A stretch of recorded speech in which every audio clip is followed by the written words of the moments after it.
Second chapter करते हैं, economic planning in India. India is a vast country with multiple problems faced by its population. The British ruled the country for nearby 2 centuries and exploited its resources for their benefit, leaving the country reeling under absolute poverty. There is British left in India in 1947. There was nothing to be proud of Yeah. or be happy expect of the freedom. The problems were many before the Indian government. Beside mass poverty, there was the problem of food shortage and inflation, electricity, lack of health care, lack of infrastructure, etc. were other serious problems facing the country as long-term strategy. Planning for economic development was the answer to solve these problems. अब कहते हैं India जो है, India में इतनी ज्यादा problems है ही हैं कि वो मतलब इंडिया में इतनी ज्यादा पॉपुलेशन है कि जो प्रॉब्लम्स हैं वो भी उतनी ही ज्यादा हैं। बाकी जो ब्रिटिश है, ब्रिटिश ने इधर आके और प्रॉब्लम्स जो हैं वो क्रिएट कर डाली हैं। उन्होंने और ज्यादा पॉवर्टी कर दी, इधर पॉवर्टी इन द सेंस गरीबी कर दी है इंडिया में। अब क्यों उन्होंने क्या गरीबी की? क्योंकि वो जो इंडिया का खजाना वगैरह सब कुछ है वो लेके चले गए थे, तो इसलिए उन्होंने गरीबी कर दी। नेक्स्ट आ जाता है ऑब्जेक्टिव्स। अब ये लेसन पढ़ने के बाद हम क्या क्या जानेंगे? पहले तो हम प्लानिंग की डेफिनेशन जानेंगे, उसके बाद में हम जानेंगे कि प्लानिंग जो है वो क्यों जरूरी है, और फिर हम तीसरा ये जानेंगे कि प्लानिंग करने के बाद क्या, हम प्लानिंग क्यों कर रहे हैं ये जानेंगे। फिर हम फोर्थ जानेंगे कि प्लानिंग इंडिया में क्या है, कैसे चल रही है। उसके बाद में हम जानेंगे प्लानिंग करने के बाद जो आया है वो क्या रिजल्ट मिला हमें। फिर हम जानेंगे point out the target set of our planners in terms of various objectives of planning, कि उसके प्लानिंग वगैरह हमने सब की है तो उसका कुछ फायदा हुआ कि नहीं, ये जानेंगे। फिर जानेंगे explain the achievements made with respect to the plan objective, कि हमें ये करने के बाद क्या कुछ हासिल हासिल हुआ वो जानेंगे। लास्ट हम ये जानेंगे realise the shortcoming of unfilled part of it, कि ये सब हम कर रहे हैं वो क्यों कर रहे हैं, ये जानेंगे। Okay, next.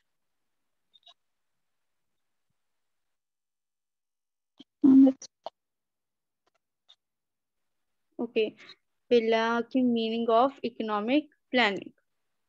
Economic planning is the process which involves the following steps: preparing a list of problems facing the economy. अब कहते हैं अब जो हमारे आसपास जो है हमें मुश्किलें आई हैं वो हम कैसे सॉल्व करेंगे। पहली बात तो उस जितनी भी मुश्किल हैं हमारी लाइफ में, जितनी भी प्रॉब्लम्स हैं उनको पहले हम उसकी लिस्ट बनाएंगे, उसको लिखेंगे एक जगह, उसकी लिस्ट बनाएंगे। फिर हम क्या करेंगे? Rearranging the list on the basis of priority, the top priority issue will needs to be addressed immediately should be placed in number 1 and so on. कहते हैं हमने लिस्ट बना ली, तो लिस्ट बनाने के बाद हम देखेंगे कि कौन सा काम सबसे इम्पोर्टेंट है, तो हम उसको सबसे पहले प्रायोरिटी देंगे। प्रायोरिटी मतलब कि सबसे पहले वो काम जो है उसका सोल्यूशन निकालेंगे, वो काम करेंगे। अब जैसे कि मैं अपनी मोहल्ले का मान लो लिस्ट बना रही हूँ कि क्या क्या प्रॉब्लम है। फिर मैंने लिखा कि कोई भी मैंने प्रॉब्लम डाल दी, जैसे कि इलेक्ट्रिसिटी नहीं आती, पानी नहीं आ रहा, सड़कें जो है वो खराब है, एंड ये चीजें मैंने डाली। और मैंने सबसे पहले जो है रीजन, सबसे पहली बात जो है सबसे टॉप पे जो रखनी है इम्पोर्टेंट बात कि ये सॉल्व होनी चाहिए, वो कौन सी होगी इससे इम्पोर्टेंट? कि पानी की समस्या, कि पानी जो है वो तो इम्पोर्टेंट है सबसे ज्यादा बाकी सब चीजों से। तो वो मैंने जो चीज है वो सबसे मैंने टॉप में डाल दी। तो वो ही सेकंड पॉइंट में बोला है कि वो जो इम्पोर्टेंट है प्रॉब्लम में से वो ऊपर डाल दो सबसे टॉप पे। फिर इसके जी बाद में नेक्स्ट बोलता है next step is to identify the problem which are able to solve immediately and other problem which allow to address over the long period.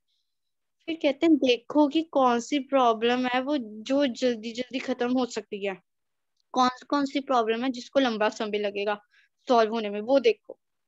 फिर नेक्स्ट है fixing a target to achieve the desirable goal. The target could be specific address with the problem must be the solved. If the problem is addressed with the long term, it is must care how much the problem is solved in the first period, and so on. Second, the target could be certain quantity to be achieved. Say in the case of production, the government can fix some target in the terms of quantity. अब कहते हैं फिर एक गोल बनाओ अपना कि हाँ ये मैं अब अब गोल जो है आपका टारगेट है वो कैसे बनेगा हेलो मैम, कि आप ब्रेक हो रही है आवाज। तो वो हेलो गोल मैम। जो है। हाँ जी। मैम ब्रेक हो रही है आपकी आवाज। तो मैं ये बोल। हेलो। हाँ जी अब सही नहीं आ रही क्या? ब्रेक होके आ रही मैम आपकी आवाज।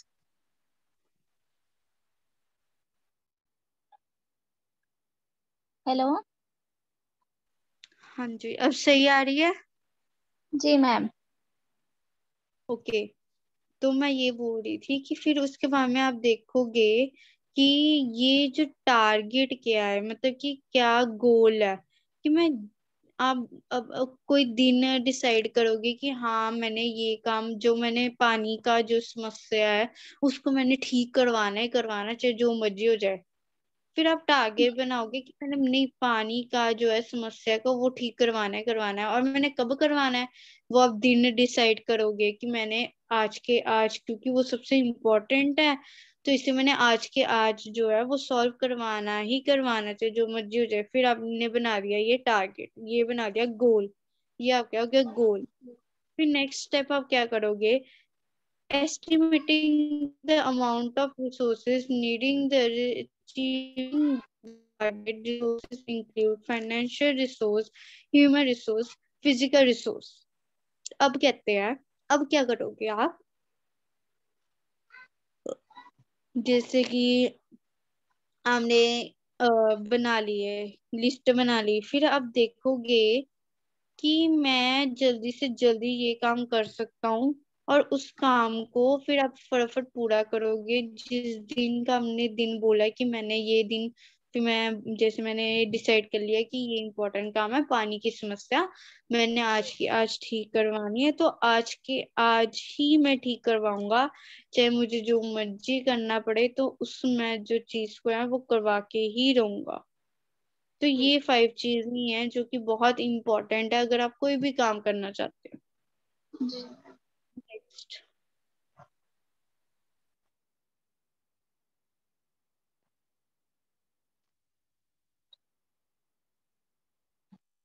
तो 6 पॉइंट कहता है mobilizing the resource in another important task. This means that the planners must know the source of managing the requirement resource. For example, in case of financing the plan, the planners must make the budget and spell out the different sources of funding. When the government makes plan, one of its major source of getting funds in the tax revenue for a business person, one of the sources of finance is the loan from bank. When various sources of funds are available, then the planner must also decide at how much fund to be collected from each of the sources. One of the human resource is another important task to execute the plan proposal. The planner must estimate the type of manpower, the number of person required to carry out the task, A proper estimate on this required should be given at the outset. Similarly, proper estimate of physical resources should also be provided. Physical resources include office building, vehicles, furnitures, stationaries, etc. तो कहते हैं कि हमने सब कुछ कर लिया, अब हर एक चीज करने के लिए जो है हमारे पास रिसोर्सेज होना जरूरी है, मतलब कि सामान होना जरूरी है। कि कोई भी अगर हम चीज करनी है, अब जैसे मैंने पानी ठीक करवाना है, पहली बात उसके लिए क्या है कि अगर मैंने कोई नल का कोई भी नल का कुछ भी मैंने ऐसा टाइम ठीक करवाना है, तो मुझे क्या करना पड़ेगा, पहले कोई आदमी बुलाना पड़ेगा, ठीक है। यस। और अगर उसको कुछ सामान चाहिए वो प्रोवाइड करवाना पड़ेगा, वो सामान उसको देना पड़ेगा जिससे जो है वो ठीक कर सके। तो उसके लिए भी मुझे प्लानिंग वगैरह करनी पड़ेगी कि मैं कौन सा एक अच्छा आदमी जो है ढूंढूं जो कि ये जल्दी जल्दी ठीक कर सके। नेक्स्ट है 7th पॉइंट, बोलता है once the resources are arrange, implementation and execution process starts in an organized manner to achieve the desired goal, to make the sure that everything is running smoothly, and to rectify mistake if any, or to modify the style of working to accommodate any change. Periodic review must be done till the final achievement is received. अब कहते हैं अब मैं क्या करूंगी, उस आदमी को सामान वगैरह सब कुछ प्रोवाइड किया, अब मैं तब तक उसके पास खड़ी रहूंगी जब तक वो जल्दी जल्दी कि उसको कर नहीं लेता, काम कर नहीं देता। मैं स्ट्रगल करूंगी, मैं अपना कोई पर्सनल काम छोड़ के उसके पास खड़ी रहूंगी कि वो करे अपना काम। यस। तो मैं अपने गोल को जो है फोकस करूंगी कि मैंने आज के आज ठीक करवाना ही करवाना, चाहे जो मर्जी हो जाए। कोई भी काम है मैं उसको फोकस करूंगी तो वो जल्दी जल्दी हो जाएगा। एनी डाउट अभी तक? No ma'am. ओके, तो नेक्स्ट टॉपिक है मैम अचीवमेंट इकोनॉमिक किसे कहते हैं? Planning in India. Ma'am achievement किसको कहते हैं? हाँ जी। फाइनली। जी। Final achievement is. एडजस्टमेंट का होता है एडजस्ट करना, जैसे कि अब मैं एडजस्ट करूंगी। अब मैं एडजस्ट जो मैंने आपको अचीवमेंट एग्जांपल बताई, ACHIEVEMENT। चैट बॉक्स पे लिख के दो कौन सा वर्ड आप कह रहे हो। ये last ma'am tell the final okay achievement is. Okay okay, yes ma'am. Achievement achievement है जी। ये। अचीवमेंट मतलब कि हासिल करना कोई चीज। अच्छा। कि हस। जब तक मैं वो काम को हासिल नहीं करूंगी, मैं जैसे एग्जांपल दे रही थी, जब तक मैं पानी की समस्या को हासिल नहीं कर पाऊंगी कि वो समस्या दूर हो जाए, तब तक मैं चैन से नहीं बैठूंगी और मुझे वो काम करना ही करना है। तो अचीव कर लेना कोई चीज, हासिल, इसका मतलब जी। होता है। तो नेक्स्ट टॉपिक है economic planning in India. India adopted a system of 5 yearly planning to address its various socio-economic problems. You have already been told about the problems of Indian. Next,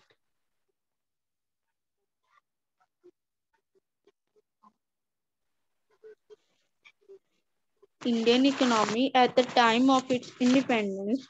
To remind, these problems include mass poverty and inequality, low productivity in agriculture and storage of food grains, lack of industrial infrastructure development, etc. Since these are to be solved over the long period, Indian government adopted 5 year plans starting with the year of 1951 development. अब कहते हैं क्या होता है कि जब independence हुई थी तब के टाइम जो है प्रॉब्लम्स जो है बहुत ज्यादा स्टार्ट हो गई हैं। कि गरीबी बहुत ज्यादा आ गई है, क्योंकि एक तो ब्रिटिश जो है वो हमारा खजाना, हमारी सारी जो पैसे वगैरह वो सब कुछ ले गए हैं। या इसमें जो इसकी गरीबी जो है वो ज्यादा देखी जा रही है। फिर देन बोला है कि इधर की जो अपने साथ वो ये नहीं पैसे वगैरह ले गए थे, वो काफी चीजें भी लेके गए थे, जैसे कि जो सीड्स थे हमारे पास, है ना, कोई अच्छे अच्छे जैसे कि कॉफी, चीजें काफी कुछ लेके गए थे।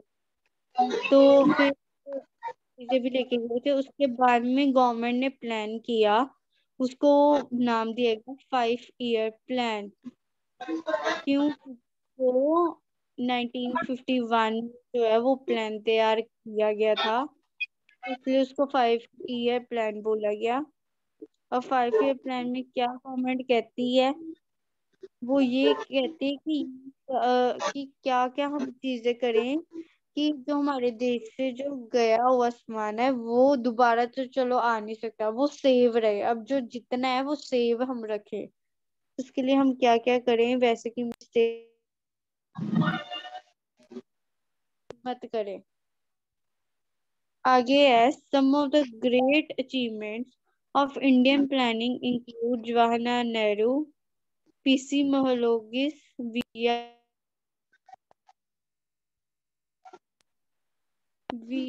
आर गंध, V K R V Rao. After becoming the first Prime Minister of independent India, Nehru established the Planning Commission in 1950. The major function of Planning Commission was to formulate plans giving a view of the resources of the country, suggesting the best method of utilizing them, effecting it with a balanced manner. Planning Commission prepared the first 5 year plan (PVB) for the period 1951 to 1956. By 2014, India has to be already experienced more than 60 years of planning, with 11th 5 year plans being completed are. अब कहते हैं ये जो जवाहरलाल नेहरू, ये बहुत ही मशहूर जो है ना प्राइम मिनिस्टर, जैसे कि इंडिया के पहले प्राइम मिनिस्टर जवाहरलाल नेहरू रह चुके हैं 1950 में। तो इन सब ने भी बहुत कुछ कंट्री के लिए किया है, ऐसे नहीं कि कुछ भी नहीं उन्होंने किया, काफी कुछ किया। एक प्रॉपर प्लान जो उन्होंने ही तैयार किया था, जिसको 5 ईयर प्लान बोला गया था। और ये 5 ईयर प्लान कब तक चला था, ये बात कब तक मानी गई थी? 5 ईयर प्लान 1951 से 56 तक, 1951 में बना और ये 56 तक जो है चला। बाद में जी 1940 में जो है इंडिया ने फिर एक और प्लान लेके आए थे, जो कि काफी दिनों बाद, बहुत सालों बाद बना था। तो वो प्लान अब वो हम आगे बढ़ते हैं नेक्स्ट।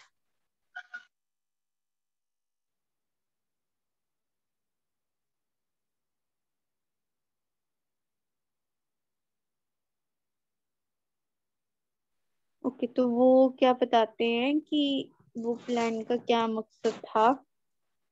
पहले तो उसका मकसद था इकोनॉमिक ग्रोथ की, जो हमारी इकोनॉमिक ग्रोथ कैसे गई, इन द सेंस कह लो कि लोगों की जो, जैसे कि अब पॉवर्टी है वो कैसे खत्म होगी, लोगों की इनकम जब बढ़ेगी, है ना, तो सारे जो है पुअर, कोई पुअर रहेगा ही नहीं। तो वो सब कुछ, ये क्या होगा, ये कैसे होगा, वो बढ़े। फिर इंक्रीज इन एम्प्लॉयमेंट, जो बेरोजगारी है वो कैसे खत्म होगी। अनएम्प्लॉयमेंट का मतलब होता है बेरोजगारी, एम्प्लॉयमेंट का मतलब हर किसी जो है वो हर कोई काम करता है। तो हर कोई काम करना कब स्टार्ट करेगा? Reduction in inequality of income, जैसे कि कहते हैं कि ये गरीब है इसको कम इनकम देनी है, ये अमीर है तो इसको सारे ज्यादा इनकम देंगे। ठीक है, जी तो फिर रिडक्शन इन पॉवर्टी, गरीबी जो है वो कैसे कम करें। आगे मॉडर्नाइजेशन ऑफ द इकोनॉमी, जो इकोनॉमी है, जो सराउंडिंग, उसको कैसे अच्छा बनाए। Ensuring social justice and equality,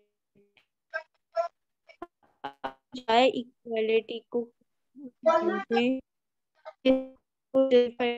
कैसे इक्वालिटी लेके आए, हर एक इक्वल है। चाहे वो कोई भी केस आ गया, चाहे जेंडर का केस आ गया कि मैन और वुमेन है वो इक्वल है, ठीक है, कोई भी केस आ गया कि हर एक कोई इक्वल है। तो हम इन छह के छह को डिटेल में डिस्कस करेंगे। पहला इकोनॉमिक ग्रोथ।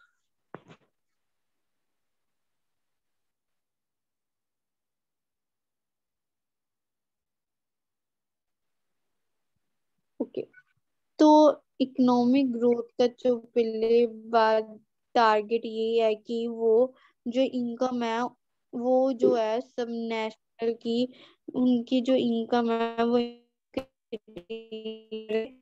ठीक है, इनकम जब सबकी इंक्रीज होगी तो क्या होगा कि जब इनकम सबकी इंक्रीज हुई तो पॉवर्टी, गरीबी रहेगी नहीं, क्योंकि हर कोई जो है कमा कमा रहा है और खा पाएगा प्रॉपरली, इसलिए। तो पर कैपिटल इनकम है, मतलब कि हर एक किसी की जो इनकम है वो इंक्रीज हो, सबकी इनकम इंक्रीज होगी तो इससे क्या होगा, पूरी जो सोसाइटी है उसको फायदा होगा। पूरी सोसाइटी जो है वो आगे बढ़ पाएगी, हमारा इंडिया जो है आगे बढ़ पाएगा। तो ये पैराग्राफ में मेनली इकोनॉमिक ग्रोथ में ये सब बताया गया। नेक्स्ट। मैम हाँ जी। समझ नहीं आया मुझे। ओके, क्या नहीं, क्या नहीं समझ आया आपको ये, मतलब जो मैंने इकोनॉमिक ग्रोथ में बोला वो जी, सारा नहीं समझ। सारा समझ में नहीं आया ये। Economic growth. मैं रीड कर दूं, रीड कर जी देती हूँ। Ma'am.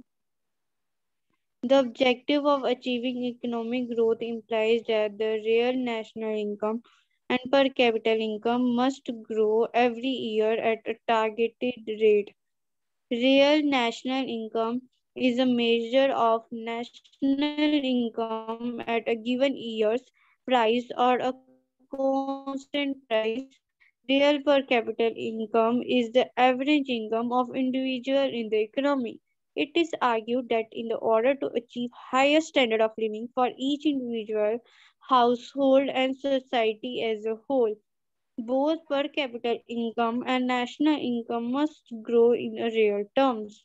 Since income presents purchasing power, increase in income will enhance the purchasing power of people and country when purchasing power will। अब इसमें ये बोला है, पहले तो समझो पर कैपिटल इनकम क्या होती है।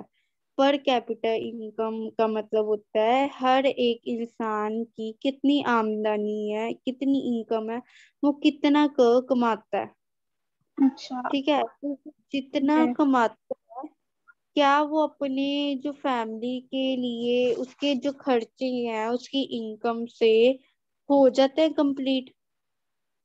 अगर तो हम्म। हो जाते हैं, मतलब एक इंसान वो कमा रहा है और उसके खर्चे जो हैं वो उतने, उस पैसे से उसका गुजारा हो रहा है, तो ठीक है। दूसरी साइड इंसान है वो जितना कमा रहा है उससे उसका गुजारा भी नहीं हो रहा, तो फिर क्या जी। होगा, प्रॉब्लम आएगी उसको, ठीक है। इससे क्या होगा, गरीबी होगी, वो क्या कर लेगा। अब मान लो कोई इंसान है, वो वो कमा रहा है और साथ में अपने बच्चे को पढ़ा भी रहा है। अब वो इतना कमा रहा है कि वो नहीं पढ़ा सकता अपने बच्चे को, उसकी जी मैम। फीस से नहीं दे सकता, तो वो क्या करेगा, उसको हटा लेगा स्कूल से। तो इससे क्या होगा कि वो जो बंदा है वो ऐसे ही रहेगा, वो कुछ ना कुछ करेगा, मजदूरी कर लेगा, कोई ऑटो रिक्शा चला लेगा, कोई कुछ भी ऐसे फ्रूट बेच लेगा, कुछ ऐसे काम करने स्टार्ट कर देगा, ठीक है, वो Yes. कोई गलत कर सकता है। तो इससे क्या होगा, एक कंट्री को ही नुकसान हो रहा है। जी मैम। ठीक है ना। जी तो जी। ये सब चीजें जो है समझाई गई हैं। अब कोई डाउट है? No ma'am. Okay. Next, the country as a whole can pay for its purchases from the abroad called import. Increase in real income also means the output level or the quantity of output is higher than before. Here, the output includes the different sectors of the economy, such as agriculture output, industrial output, and service to satisfy the needs of India's growing population. Increase in output every year has to be achieved. To achieve the higher rate of output, the economy must increase in its rate. Investment to create infrastructure and capital stock. Infrastructure includes power projects, road, railways, airports, ports, telecommunication network, building, etc. Capital stock includes plant, machinery, banking, and insurance, etc. Investment in all these things is necessary to achieve economic growth in real income. Hence, the planners of the country yet to target the growth of each 5-year plan, keeping in view the growth of population and demand for goods and service। वो कहते हैं क्या हो रहा है कि अब हमारी कंट्री है, कई जो सामान है वो बाहर भी जा रहे हैं और अंदर भी आ रहे हैं। इससे क्या Yes. हो रहा है कि कंट्री आपस में बातचीत करती है, उसके जो उसके साथ जो रिलेशंस है वो अच्छे हो रहे हैं। ठीक है, और हमारा सामान जो है वो भी अच्छे से बिक रहा है, जी मैम। मुश्किल से। तो मेनली ये पैराग्राफ में जो है एक ये लाइन ही मेन बताई गई है, बाकी सब उसको ना फिलाया गया कि जो है बाहर हमारे सामान काफी जाते हैं और काफी बाहर वालों से भी अंदर जो है इंडिया में आते हैं। ये इस पैराग्राफ में मेन बताया गया है। बाकी ये बोला गया कि कोई भी आप चीज में जितना इन्वेस्ट करोगे, जितने डालोगे, उतना ही पैसों का जो है फायदा होगा। जी जैसे मैम। मैं बोलूँ वो कैसे, अगर मान लो मैं दो तीन दुकानें जो है ना, वो खरीद जी लूंगी। ठीक है, तो उसका क्या होगा, उतनी ज्यादा वो दुकानें जितनी ज्यादा दुकानें मैं खरीदूंगी उतनी ज्यादा मेरी कमाई होएगी, तो फायदा मुझे ही हुआ। जितनी जी ज्यादा मैं मैम। इन्वेस्टमेंट करूंगी, पैसा खर्च करूंगी दुकानें लेने में, उतनी ज्यादा फायदा मुझे होएगा। है ना, यस समझ मैम। लगी? ओके, ये नेक्स्ट वाला करो जरा रीड। इंक्रीज इन एम्प्लॉयमेंट करोगे? Employment, increasing employment. Employment refers to engagement of the labor force in uh, gainful economics activity such as production of goods and service. Incomes in generate throughout the production process where the production process involve, involves in employment of factors of productions provided by the households. You know that factors of productions include aligned labors, capitals, and organization, entre, eh, entrepreneurship.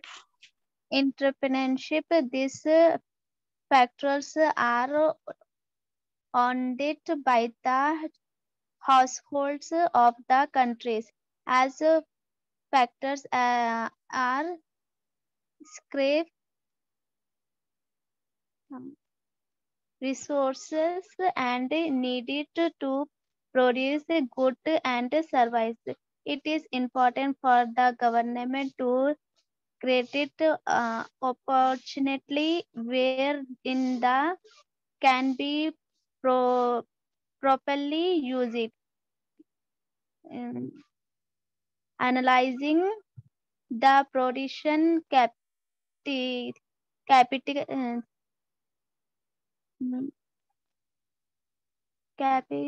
capacity of an economic depend on the money of the factors resources it process the required amount of output can be generated it these factors of production get employment the value of the output they then can be distributed among the factors as their income in the form of wage for laborers, rent to the owner of land and buildings, interested to the owner of capital and profit to the entrepreneurs. ENTRE. Inter okay entrepreneur. Okay okay okay, रुक It जाओ। seven. Okay, तो मैं बता दूं increasing employment में है क्या। फिर तो इसमें ये बताया गया है कि जितनी ज्यादा एम्प्लॉयमेंट, मतलब कि जितनी ज्यादा बेरोजगारी जो है वो हमारी कंट्री में नहीं होगी, है ना, मतलब हर कोई जो है वो काम करेगा, उससे ये होगा कि बेरोजगारी जो है हमारी कंट्री में वो नहीं होगी। जी ठीक है, मैम। अगर हर कोई कमाने लग पड़े तो बेरोजगारी जो है नहीं होगी। बेरोजगारी अगर नहीं होगी तो पॉवर्टी नहीं होगी, गरीबी जो है हमारे देश में नहीं होगी। तो इसमें हमें ये बताया गया, इतनी सी जी बात की जो जितना कमाएगा, है ना, अगर हर कोई कमाना स्टार्ट कर जाए तो क्या होगा, एम्प्लॉयमेंट अनएम्प्लॉयमेंट जो है वो नहीं रहेगी, हर किसी को है हर अधिकार मिलेगा। नेक्स्ट है, थर्ड है reduction in inequality of income. India is a country which deserve economic standard of its population. This means that in terms of income level, India lacks uniformity. A large section of Indian population belongs to lower income group and termed as poor, whereas few are very rich, a very high level income. Income disparity is the major concern of social angel. Women are the worst affected in the terms of income standard, irrespective of the caste or religion. Similar, the scheduled caste and scheduled type population belong to the marginalized section of Indian society, as they are at the bottom of pyramid of development. One of the major reasons of inequality in income is the unequal distribution of respect holdings such as per capita land holding, possession movable and immovable property with the inheritance, etc. A majority of the Indian population live in a rural area and work in agriculture, but a few are big landlords, and majority migrant or small farmers and agriculture laborers. Agriculture laborers are so called because they do not have their own land. अब इसमें ये बताया गया कि कहते हैं income में जो है वो बिल्कुल अनइक्वालिटी होती है। मतलब कि पैसे में हमेशा इनइक्वालिटी होती है। ये बात सच भी है, ये बात चाहे अब पुरानी होगी है बट ये अभी भी काफी हद तक है, ये बात जो है ये सच है। अब जैसे कि मेन और वुमेन में कितना भेदभाव किया जाता है कि अगर मैन है तो उसको जो है ये सैलरी जो है उसको ज्यादा देनी है ना, उसको जो इनकम है उसको ज्यादा देनी है, पैसे जो है ज्यादा देने हैं। ये लड़की है, ये वुमेन जो है ना, ये लड़की है तो इसको क्या है लड़के लड़के से। तो कहते हैं ऐसा जो है भेदभाव अभी भी काफी हद तक इंडिया में होता है, चाहे चाहे हम हमारी सोच जो है एडवांस हो गया, पर अभी भी कहीं ना कहीं ये भेदभाव जो है ये होता ही होता है। ये कहते हैं कि ना ही केवल जो एक फैमिली की प्रॉब्लम है, ये एक इंडिया की प्रॉब्लम है, जिस कारण इंडिया जो है वो आगे नहीं बढ़ सकता। क्योंकि बाहर जो है फॉरेन कंट्रीज में ऐसा कुछ नहीं होता है ना। इंडिया में तो ऐसा ही होता है कि हाँ मतलब बाहर कुछ ऐसा नहीं होता। उधर बिल्कुल जो सैलरी जो है एक लड़के की है वो ही सेम जो है वो एक लड़की की है। बट इधर इंडिया में डिफरेंस हो जाता है। अगर लड़का है, कोई अगर कोई भी चीज है उधर लड़का जा सकता है, लड़की जी ये काम नहीं कर सकती।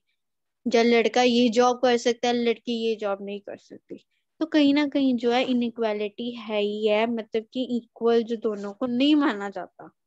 ठीक है, तो इसमें हो गया। Next.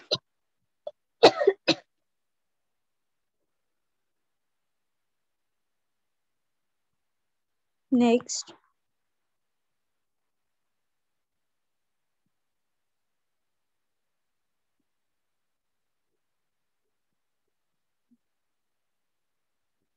Their situation in worse because of their own illiteracy and lack of scope of organize themselves. One of the low income, they do not have anything to begin with the rich generation. On the other hand, landlords enjoy higher returns of the property due to inheritance of law of inheritance. The property remains with the future generations. Hence, a rich remains rich and poor remains poor with the country of possession and lack of property respectively. India is badly affected due to this inequality. The poor people are not able to support the market due to lack of purchasing power. There are too much purchasing power with the rich, which is caused wasteful consumption of the increase with the social events and created due to inequality. Hence, our planners aim to reduce the inequality of income distribution through planning. अब कहते हैं ये नहीं, man और women में तो चलो भेदभाव होता ही होता है, अब पुअर और रिच में भी बहुत होता है भेदभाव, जिस कारण इंडिया जो है वो थोड़ा पीछे है।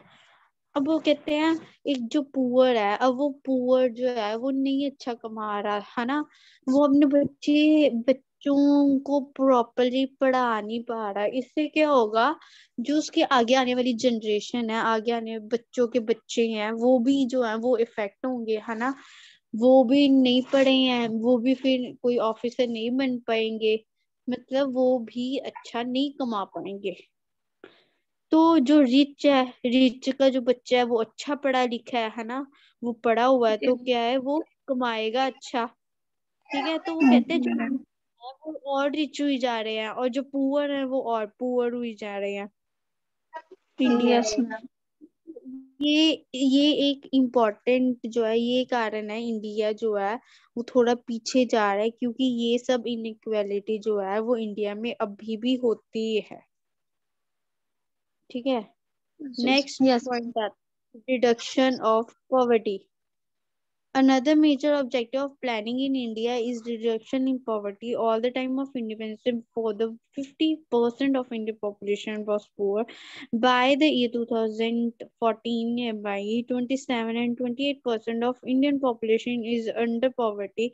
As per government estimates, you will come to know about the manner in which poverty is estimated in India in the lesson of poverty and unemployment.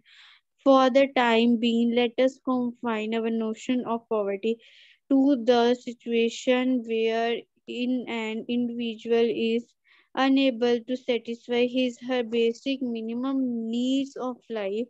There is lot of people in the country who are not even getting a square meal a day. Lack of employment is major source of poverty, and it ensures the unequal distribution of national wealth and income. Poverty is termed as a chaos of human dignity, and it has been seriously tarnished the image of India in the world. Developed countries do not count India seriously due to inability to remove poverty. It is formal planning to remove poverty completely from the country. हम कहते हैं poverty, poverty मतलब मैंने बताया था गरीबी। कहते हैं गरीबी को है वो कैसे कम किया जाए इंडिया में। कहते हैं अब जो गरीब लोग है ना, उनको कैसे कम किया जाए। अब ऐसा तो है नहीं कि गरीब लोगों को हम कुछ पैसे दे के हाँ जी अमीर कर दे। गरीबी हमारे देश में तो बहुत है।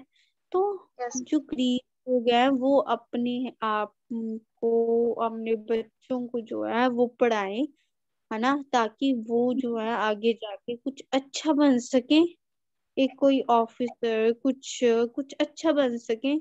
तो इससे क्या होगा, जो गरीबी है वो इंडिया में खत्म हो जाएगी। चलो पूरे जी। ढंग से खत्म नहीं हो सकती पर काफी हद से जो है वो कम हो जाएगी। ठीक है, अगर ये ऐसा करना स्टार्ट कर दिया तो। बाकी ये है फिर हर कोई जो है उसको हर कोई कमाना स्टार्ट करने लग पड़ेगा, सब कुछ करने लग पड़ेगा। तो फिर जो कंट्री है, जो हमारी इंडिया है, हमारा ही इंडिया डेवलप होना स्टार्ट हो जाएगा, मतलब आगे बढ़ना स्टार्ट हो जाएगा। जी नेक्स्ट मैम। पॉइंट आता है modernisation of the economy. Ma'am. Has been a country of continuous exploitation of foreign powers such as Mughals who ruled more than the 200 years and British who ruled the country for another 200 years. The British particularly left the country in dire poverty. Next.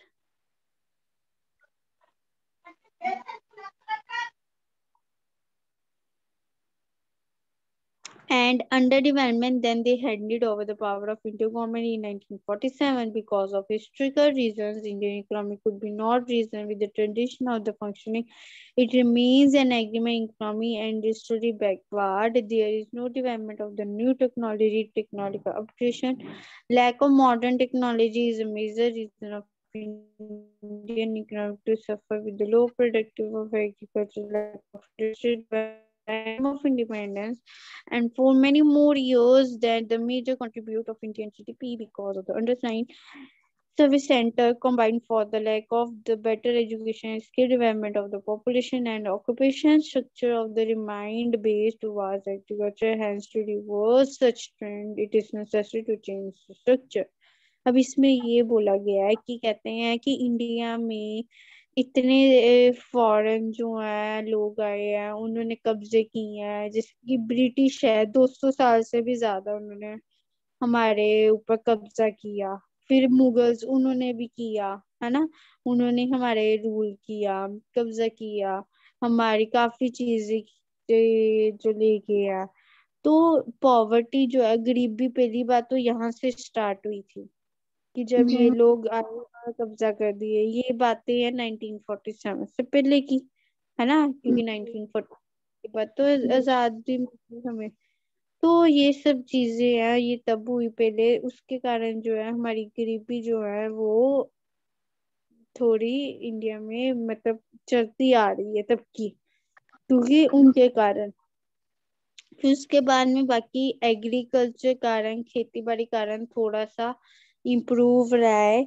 नहीं तो अगर खेती बाड़ी भी ना होती तो फिर आज तो हमारा इंडिया पूरा ही पूरा सारा का सारा पॉवर्टी के अंडर होता।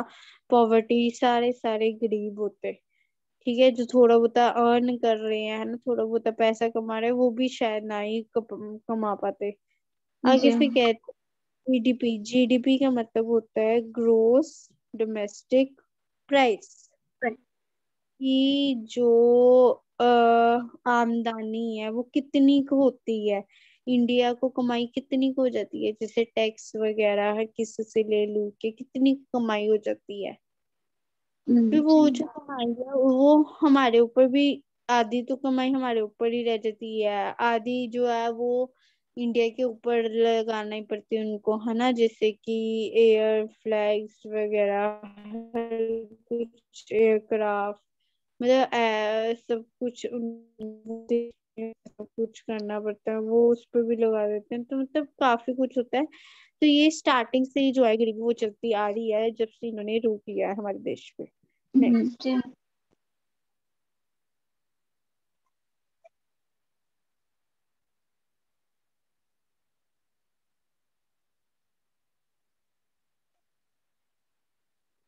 of GDP, of improving the quality of human resources and developing industries and service center. This can be done on modernization of the economy. कहते हैं कि जब जीडीपी जो है इंक्रीज होगी, मतलब कि आमदनी जो है इंक्रीज होगी, उससे क्या होगा, जो पॉवर्टी है हमारी, गरीबी जो है वो खत्म हो जाएगी, है ना। फिर हमारा जो इंडिया है, हमारी जो इकोनॉमी है वो इंक्रीज होना स्टार्ट करेगी, वो अच्छे मोहताज, वो भी फिर डेवलपिंग कंट्री हो जाएगी, जिससे कि अब हर कोई चाहता है कि हम बाहर चले जाएं, फॉरेन चले जाएं हम, ठीक है। पर हर पर जो बाहर के लोग हैं वो तो नहीं इंडिया आते Yes, पढ़ने के ma'am. लिए। हम फॉरेन वाले मतलब हम इंडिया वाले सारे फॉरेन भागना चाहते हैं, वो तो आते नहीं है। क्यों नहीं वो आते? क्योंकि उनको पता है इंडिया जो है वो डेवलपिंग कंट्री है ही नहीं। Yes, ma'am. मतलब इतनी ज्यादा डेवलपमेंट है ही नहीं इसमें, इतने ज्यादा है ही नहीं अपॉर्चुनिटीज वगैरह। इंडिया के तो खुद के लोग जो है वो गरीबी में जी रहे हैं, तो इधर आके फॉरेन वाले इधर आके फिर गरीबी में जीना कोई ना चाहते हैं, इसलिए वो फॉरेन वाले कोई आते नहीं है, और इसलिए इंडिया वाले जाते हैं। Yes, आगे ma'am. 6, ensuring social justice and equality. Indian planning also aimed at achieving a socialist pattern of society. It can be achieved of ensuring population, social justice, and equality. In fact, of objectives such about the necessity to achieve social justice, this is a sufficient condition for sustaining social justice and suitable distribution of income is to introduce forms of various sectors by changing the age-old system. They have been productive poverty, inequality, and obstructive developments of industrial and service sector, or caused low productive in agriculture. So the planners thought the introduce reforms in agriculture economic policy so that it will facilitate growth and quality distribution of the benefits of development. कहते हैं अब India को एक proper planning करनी चाहिए, अगर तो वो अपनी जो है ये एक डेवलपिंग बनानी चाहता है देश, बाकियों देशों के साथ तरक्की अगर डालनी मतलब तरक्कियां चाहता है, तो फिर उसको मेहनत भी करनी पड़ेगी, है ना। उसको एक प्रॉपर प्लान बनाना पड़ेगा और उस अकॉर्डिंग ही चलना ही पड़ेगा, ताकि जो है वो ये सब चीजें जो है पॉवर्टी, इनइक्वालिटी, ठीक है, ये सब चीजें जो है वो खत्म कर। Next,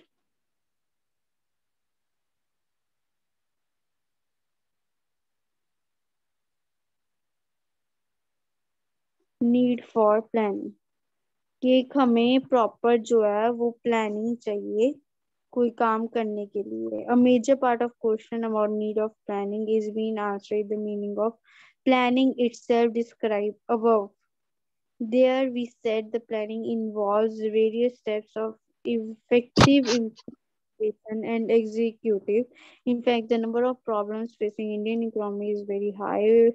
Each problem is complex in nature and cannot be solved in a short period. Take the example of problem of poverty. There is no method by which this problem is solved immediately. The government must collect data to know the number of people affected the poverty and its nature.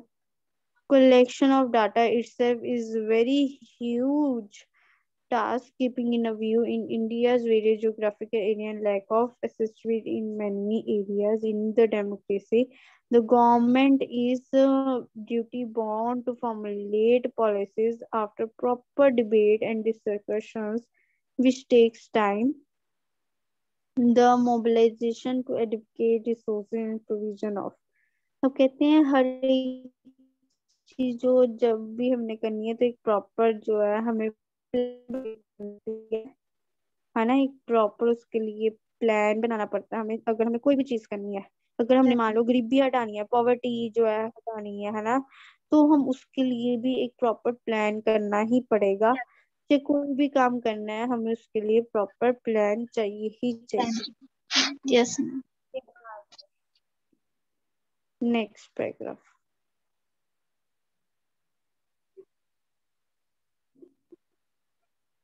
resources of continuing the program over long period, and two more important things to solve the problem of poverty. Without proper planning, it can't be done. Planning is also necessary to avoid wasteful expenditure, minimize cost, meet the target at the time, optimal use of resources.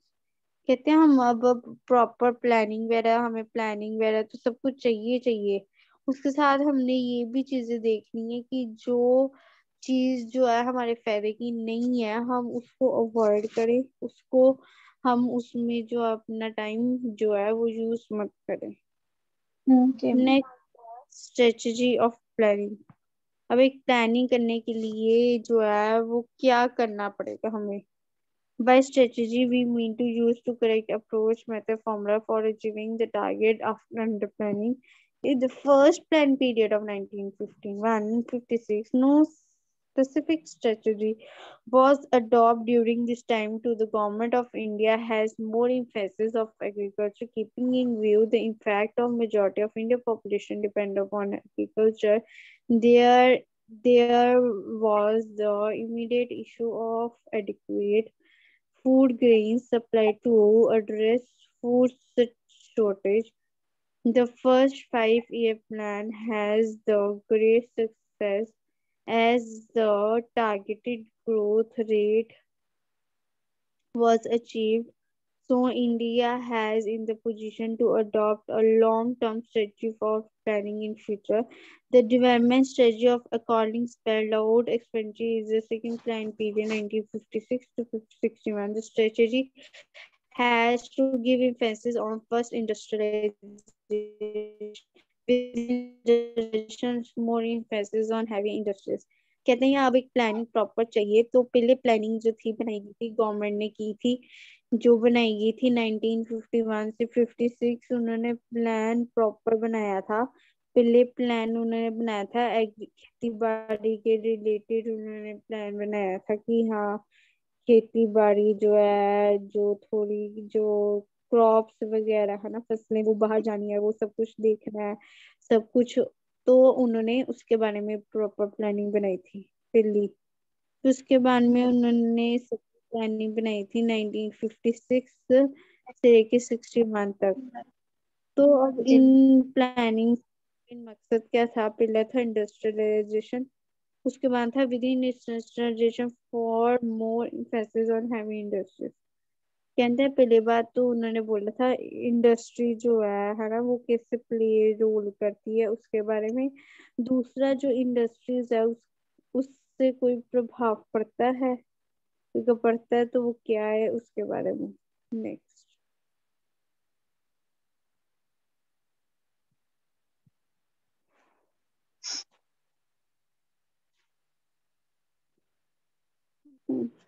justification justification of strategy of industrialization.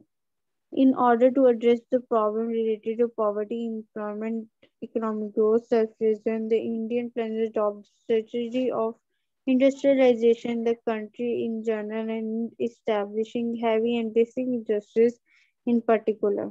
The argument in favor of industries and heavy industries strategy are as follows. Indian population has been over-dependent on agriculture, resulting in overcrowding in rural area, pressure on land, fragmentation of land holding, and underemployment or unemployment with fixed amount of land available for the cultivations. More population, the amount of per capita in the West morning. This is a result in inequality of distribution of land, ultimately affecting agriculture production badly. Industrialization is only answer to shift the surplus labor engaged in agriculture to industries and release the pressure on land. अब कहते हैं क्या होता है कि जैसे खेती बाड़ी का काम जो है चलना स्टार्ट हुआ इंडिया में, तो इंडिया इतना गरीब नहीं रहा जैसे कि आगे था. चाहे काफी जो उन्होंने सामान वगैरह ले गए है ना, पर तब भी इंडिया जो है इतना ज्यादा भी गरीब, इतने ज्यादा भी नीचे नहीं गिरा। क्यों? उसको किसने बचाए रखा? एग्रीकल्चर ने। एग्रीकल्चर, यस अगर मैम। एग्रीकल्चर अगर खेती बाड़ी नहीं होती, खाना नहीं होती, तो फिर जो है वो इंडिया आज नहीं ना बच पाता। नहीं सर। तो उसने जो है मेनली बचाया रखा। आगे सेकंड पॉइंट बोलता है, industrial activities provide more job industry for the agriculture employment is jobless।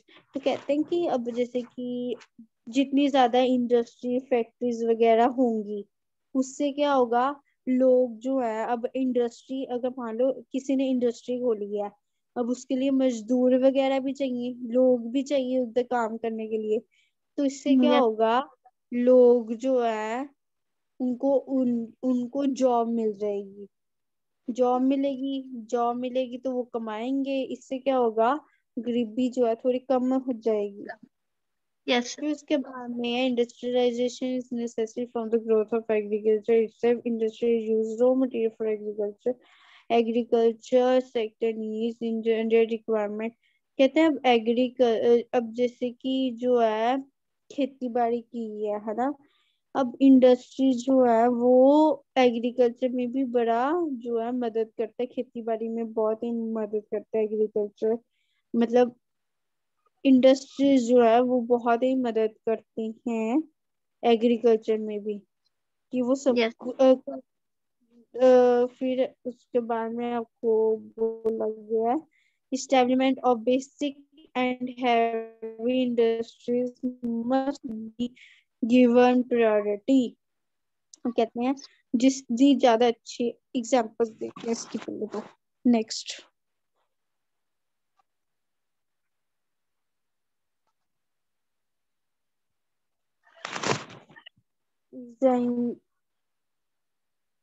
example of basic and heavy industries are iron and steel, aluminium, heavy chemicals, heavy electrical, etc. These are capital goods industries. Every economy needs such type of industries because they produce machinery and equipment needed to establish other industries which can produce consumer goods for the certification of wants. So it is heavy industries have been backbone of the economy. It should be noted that after the adoption of heavy industry strategy, the government of India created public sector to establish and manage such industries. Some of the examples are Steel Authority of India Limited, Bharat aluminium company, Bharat heavy electrical limited, natural aluminium company. कहते हैं अब industry जो है वो ज्यादा होंगी तो job भी लोगों को मिलेगी। इससे क्या क्या होगा, क्योंकि इंडस्ट्रीज तो ज्यादा होंगी होंगी। अब जैसे कि कोई आयरन बनाना है, स्टील एल्यूमिनियम बनाना है ना, या कोई भी चीज बनानी है, उसके लिए इंडस्ट्रीज जो है वो चाहिए। इंडस्ट्रीज मतलब एक प्रॉपर मशीन वगैरह चाहिए उसके लिए। ठीक है, अब वो मशीन अगर चाहिए तो मशीन के लिए आदमी भी तो चाहिए जो वो मशीनों को चलाएंगे। तो फिर यस। इससे क्या होगा, सारा सिस्टम बना रहेगा और जो थोड़ी गरीबी है वो थोड़ी कम होगी। अब यस। उन्होंने थोड़ी नीचे कंपनीज बताई हैं, ये कंपनीज हैं जो कि जो है जिनके अंडर इंडस्ट्रीज जो हैं वो चलती हैं, फैक्ट्री वगैरह। नेक्स्ट है, besides heavy and basic industries, India government had also given emphasis on developing the micro and medium industries. These industries are defined on the basis of a limit and can be established by private individual. The advantage of these industries include promotion of self-employment as well as generating employment further, use of local resources, reducing inequality of income, and they can be owned by individual। कहते हैं हम जैसे कोई अगर कोई बड़ी है, पहली बात, अगर कोई छोटी मोटी इंडस्ट्री है तो फिर उसमें हर कोई काम कर लेता है। मैन भी कर लेते हैं, वुमेन भी कर लेती हैं, है ना, उन दोनों की पे जो है दोनों की सेम होती है। पर अगर कोई बड़ी कंपनी अगर वुमेन को काम दे उसमें, तो वो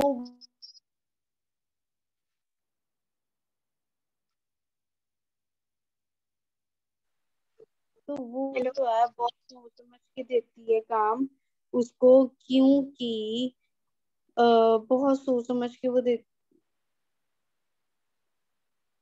वो बहुत सोच समझ के काम उनको प्रोवाइड करवाती है, ऐसे नहीं प्रोवाइड करवाती। ठीक है, तो यस मैम। मेनली यही बताया गया।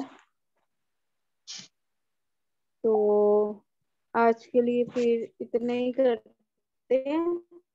Okay ma'am. Okay, next topic कौन सा है? नेक्स्ट टॉपिक है कौन सा? ये कंप्लीट हो गया देखने पहले।